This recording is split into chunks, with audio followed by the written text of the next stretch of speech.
Hello babes, welcome to my channel, and today we're going to be talking about things that I find just a bit weird about the American plant market.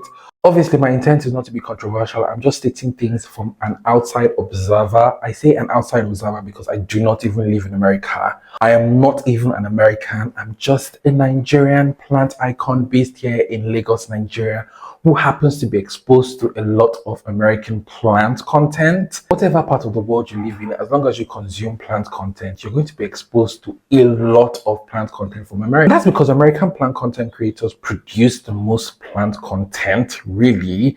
And also, American plant content influencers actually influence to a certain extent the international plant market, some of the plant trends, and also sometimes even the prices. At least I can speak for here in Nigeria. So the bulk of my subscribers and my viewers are also like Americans. So I mean, I just figured, okay, let me just state some things that I just find like are really different from how we garden here in Nigeria, or some things that I just found like, oh, they're a bit of like a culture shock. You get what I mean, babes? I have a whole notepad here, and also I just want to say, please, I stand to be corrected. If there's anything I say that is wrong, please correct me in the comments, because obviously I'm not American. I've never gardened in America before. Please don't take what I say as a matter of fact. This is just my personal observation, and please correct me politely in the comment section if I, say something that is completely rubbish. Get what I mean? Okay, let's proceed. We're starting strong. So I have noticed and I have observed that there tends to be a bit of like an over-consumerism culture that is being fueled by plant influencers in America. We're starting strong. In fact, I actually had to unfollow a couple of major American plant influencers, not because I do not enjoy their content, but because it literally always felt like they were trying to make me to always buy something. It felt like it was just constantly one, click on this link, comment, like, and I'll send you a link. Oh, drop this to buy this, fertilizer. And it really sometimes can make you feel like you do not have enough, like you do not have the appropriate tools or the appropriate accessories needed to garden. But truly, as somebody who lives in a country where these things are not even available, these things that they're telling us to buy are not available, you actually really realize that you do not need all that stuff to garden effectively. Honestly, truly, when it comes to gardening, the truth of the matter is that you don't really need much. You just need good soil and light. Enough light, or a substitute for natural light, and then your plants are good to go. At the end of the day, you really do not need like a cloning paste. You don't need like an anti-shock powder. You don't need that highly sophisticated watering can. I don't have a lot of that, and as you can see that my plants are thriving and doing well. And as a content creator, I can see where these influencers are coming from, because obviously the more people get to click on this link and buy products from that link, the more they get like a commission. So obviously these are like their affiliate links, and this is ultimately what puts bread on their table and what pays their bills. So in a way I can understand, but I also want you to see it from the perspective of you don't really need that, so don't feel pressured. I think honestly contentment is actually key, and contentment is something that you should have in every hobby, else it literally can become a situation where it becomes greed. But I have noticed that with a lot of American plant influencers, specifically American plant influencers, I feel like they always want you to buy something. Again, I don't really feel like it is entirely their fault, because it is a culture. I feel like Americans are basically just used to buying stuff. They're being used to being bombarded by a lot of ads, and being used to being bombarded telling them to buy things. So they're not even complaining. They're in the comment section saying, drop the link. But for me as an outsider, I'm like, oh, Jesus, oh my God. So yeah, that's something that I've observed that is like a bit like, a bit interesting, babes. It's very interesting. Which leads me to the second point. The second point is like closely tied to like the first point. But yeah, let's get on to the second point. The next point is, from my observation, again, I stand to be corrected, gardening in America, the industry and the market as a whole seems to be very capitalist driven. And by that, I mean like everything seems to be branded, at least from what I've observed. Like down to the soil that you guys use. The soil, I'm going to touch back on the soil. That's another topic we're going to talk about. But down to the soil that you guys use, it is branded, it is packaged, it's affiliated with a certain brand. So, like, if you want to get soil, you always have to buy soil. Do you get? Meanwhile, over here in Nigeria, if you want to get soil, there's soil everywhere. It's literally free. Also, plants are affiliated with brands. Like every single thing is packaged. Even you guys, like the shelf that you guys use, like it's called an IKEA shelf. It is affiliated with a brand. I remember I was watching somebody's content and he was talking about how his mother uses like charcoal for her orchids, and then people in the comment section were asking him, okay, where does she get her charcoal from? Every single person in that comment section recommended like charcoal that was branded, charcoal that was affiliated with a brand. And like I was shocked because over here in Nigeria, charcoal is not packaged or branded. Like if you want like a full bag of charcoal, you could get it for like really cheap.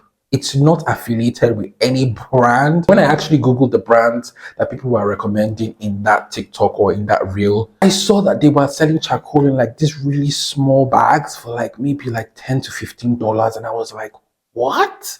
That can only get you so far. Over here in Nigeria, you can actually get a lot of things for like really free. Like a lot of things here are not packaged or already sold. Like I said, if you want to get soil, the soil that we use here tends to be actually earth-based. I'm going to touch more on that. So you could just get soil from across the road, literally, and then amend it, or you could make your own compost. A lot of people here actually make their own compost, but like you always have to buy soil in America. Like you have to buy soil every single time. In Nigeria, you can actually garden without spending so much. This is not to say that gardening is not an expensive hobby even here, because I know what I have spent, but you can actually get away with gardening here without having to spend so much. I mean, you will eventually have to spend on plants, especially if you want more exotic plants. And you know, in a way, capitalism has its advantages and disadvantages, because over in America, I would imagine that you can actually have like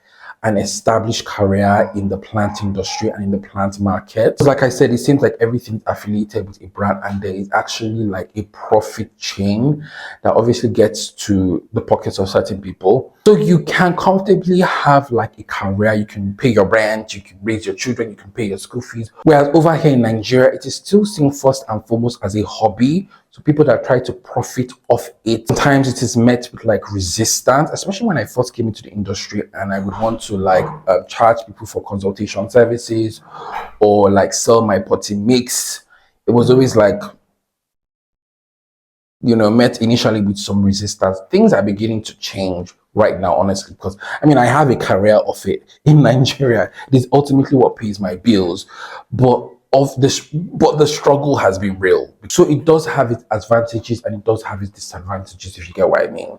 The third thing I've noticed is that the soil or the potting mix you guys tend to use for your plants, it's not soil, it's actually a mix of amendments. Even like the gardening soil that you use, for the most part, may just contain very little soil, and the rest is basically a mix of amendments, mostly like cocoa and perlite. Whereas in Nigeria, soil here is always earth-based, it's literally always soil, and then we then amend it with amendments like cocoa and perlite. And why I'm driving at this is because yes, a soilless potting mix actually has advantages because it has like more drainage. You're less likely to encounter like overwatering. Also, because it is lighter, the plants will actually grow faster. You can achieve the same thing with using soil if it is properly amended. But the disadvantage of a soilless potting mix that has just amendments is that these amendments do not have any nutrients. They do not come with any nutrients.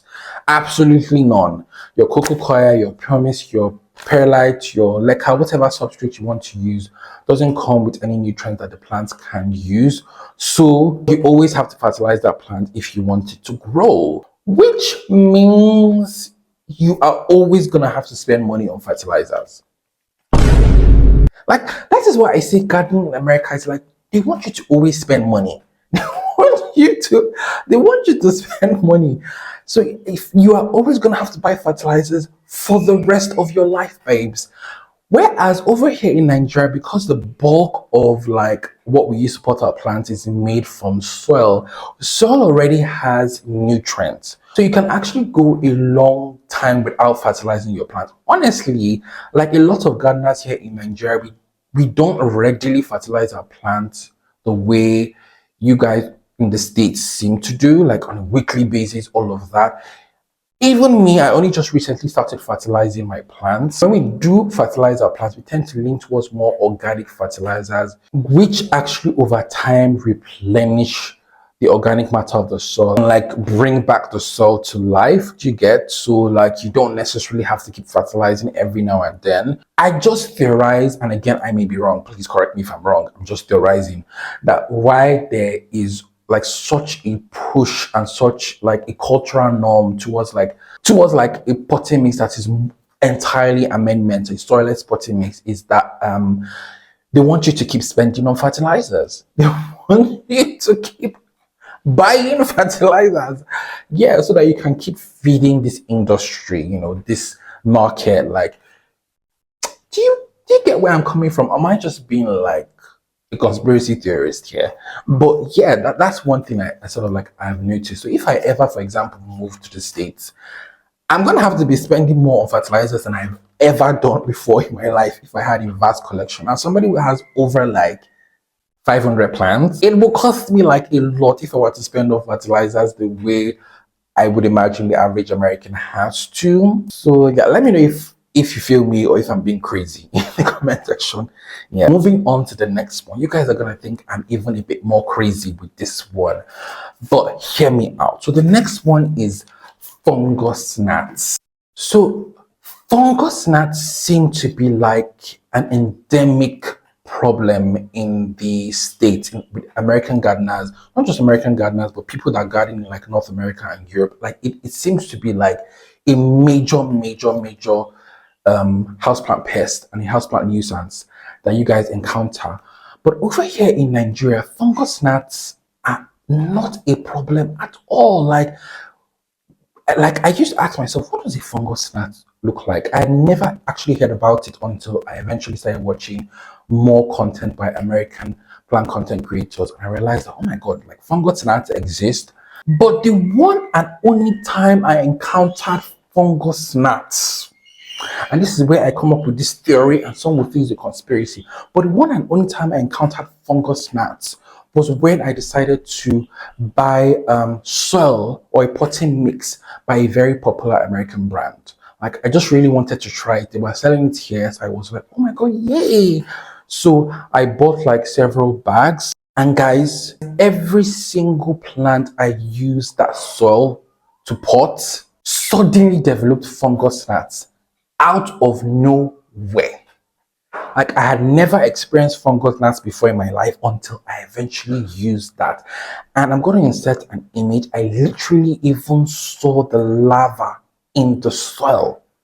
And I was like, Jesus, like, oh my God. So guys, I literally had to get rid of that soil. Like, I had to get rid of it. I'm not the type of person that likes to waste things, but I literally had to throw it away. It's by a popular brand. I'm never going to mention the name, so you don't come and sue me. But it had me thinking that, oh my God, is it that these soil that you guys buy in the States, I feel like they are contaminated with fungus gnats. And I don't know, maybe it is intentional or maybe it's not intentional. Why I feel like maybe it is intentional is because then you have to spend money on treating them. So again, like, you spend your money, you put your money back into this gardening industry. Do you get where I'm coming from? So maybe that's why they intentionally put the fungus gnat eggs in these bags. I know, please. It's a theory. I sound crazy, but yeah. I strongly believe that the main reason why you guys encounter a lot of fungus gnats and we do not, or people in other parts of the world do not, is because of the packaged soil. I don't know. I think that maybe there is something that goes on in the packaging, I don't know. I don't want to seem like a conspiracy theorist and say that they intentionally put it there, but it's from the soil that you guys have to buy, the packaged soil that you guys have to buy. So after I disposed of that soil, I never, to this day, encountered fungus gnats. And a lot of gardeners here never encounter it. Never, whether you're growing your plant indoors, whether you're growing your plant outdoors, just never, ever. And I'm still a bit traumatized to use like these branded generic soil that's usually imported from overseas because I'm worried that it will contain these fungus gnats eggs. So yeah. What do you guys think? Am I being crazy or am I making sense? Just let me know in the comments. The next one is, and again, this doesn't just apply to America. I feel like this is also like a North American thing and also like an European thing as well, because I've noticed it with plants that from people that live in that location, is that the plants that are sold to you guys just seem so picture perfect. They seem so like they're so perfect, like it's perfectly flowering, especially when they are sold in the stores, when you first buy them in the stores or like in your big box stores and whatnot. They seem so perfect, like to the point whereby it looks so unrealistic. Like I remember I always used to be so amazed and fascinated that how come their plants don't look real? Like how come their plants just look so picture perfect? Whereas mine that I am growing in a tropical country, no matter what I do, no matter how often I fertilize it, never looks like that. Like I used to be so intrigued until I got to know about like tissue culture. So with tissue culture, these plants are basically, again, correct me if I'm wrong, they are basically like made in a lab and they are basically cloned. They are basically cloned and sometimes they are cloned for certain desirable attributes. Also, to a certain extent, these plants could also be genetically modified as well. And also like hormones are injected into the plants and the cultures to make them like bloom. And I even remember watching a TikTok recently about a lady that said that hormones are injected into plants that are sold in America to make them have this static state. So they're in a static state for a very long time. According to her, again, I may be wrong and she may be wrong. So correct me if I am. So they're in a static state, like at this picture perfect state for a while before then they come out of that static state and they begin to decline for the most part if you're not taking proper care of them. So this tissue cultured plant obviously will look really different from the ones that you grow through conventional or traditional means. They will always look better. Yes, yeah, I had to realize that no matter what I did, these plants will always look better than the natural ones or the ones that are grown through conventional means and look a bit more rustic. It is very important to state this because especially if you're a beginner plant parent, like gardening in a country that doesn't have tissue culture, we don't have tissue culture here. So the plants that we grow for the most part, we grow them through like conventional and traditional means. Tissue culture is great. I'm not slandering tissue culture. Honestly, it really makes a lot of plants affordable. It makes a lot of plants readily available. Over here in Nigeria, where we do not have tissue culture, honestly, a lot of plants are not commercially available. And like something like this plant that is very, very common, a very common plant overseas. Because we do not have tissue culture here, this plant is not common here. And to a certain extent, it's even considered rare. And when you do find it, it is expensive. So that's one of the advantages of tissue culture. So I'm not slandering tissue culture. I'm just saying that like it does make the plants look like so picture perfect. And if you're watching this in a country that doesn't have tissue culture, you might be like, am I doing something wrong? Like, why can't my plants look the way the plants that are sold overseas look like? Why can't they look like that? So that is one thing I've noticed, and it's not just even just ornamental plants, but also like the herbs, the seedlings that are sold, like also like the vegetables and the fruits. And like I remember one time I saw somebody showing like a picture of like a pepper that she was buying from a video of pepper that she was buying from a grocery store in America, and I was like, Jesus, they look so perfect. They look so like picture perfect, so like unrealistically perfect, like in a way that it's a bit like airy. I mean, like because it doesn't look Real. Do you get what I mean? And do you know the funny thing, and just to show you how America really, or like the West, honestly, really plays a massive influence in plant community here in Nigeria. I can't speak for other African countries. I'm just speaking for Nigeria. Is people here in Nigeria, some people here actually like that tissue culture, picture perfect plant look, that they are willing to actually import the plant all the way from there because it has that picture perfect tissue culture look.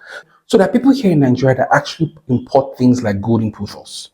They actually import a golden pothos into this country, even though it is readily abundant, even though it is available here. It's just that tissue culture in look they want it. Like in Nigeria, we can very easily distinguish between like an imported plant and a plant that was locally grown here. There's just something about tissue culture plants that you can just tell, like, this is a tissue culture plant. This plant does not look like it was grown conventionally. Nigerian vendors are actually go out of their way to import plants that we readily have here, just because there are customers that who are willing to pay more for that imported like tissue culture look. Like there are people here who sell like a golden pothos for over $200 just because like it is imported and it is tissue cultured.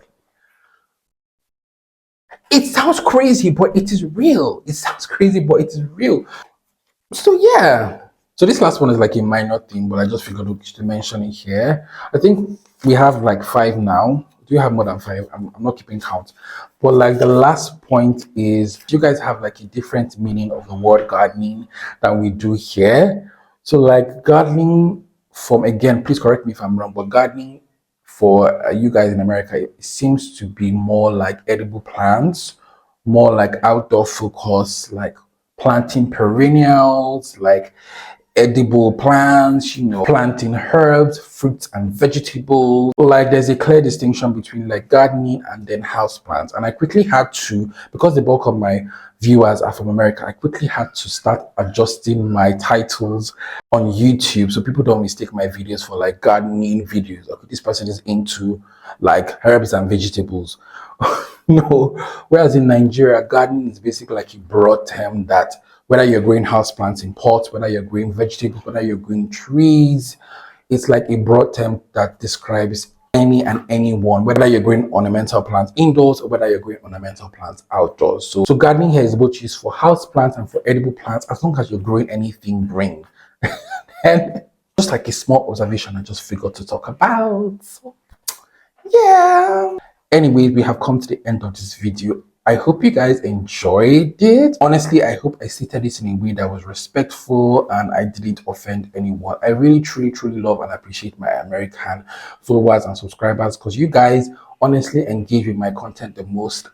Nigerians don't even watch my content on YouTube, honestly, but you guys really engage in my content and your comments have been so nice and kind. But let me know your thoughts in the comment section. Please correct me in any areas that I aired or was just like a complete fallacy on my part. Please let me know in the comments and I will see you guys in the next video. Thanks for watching. Bye babes.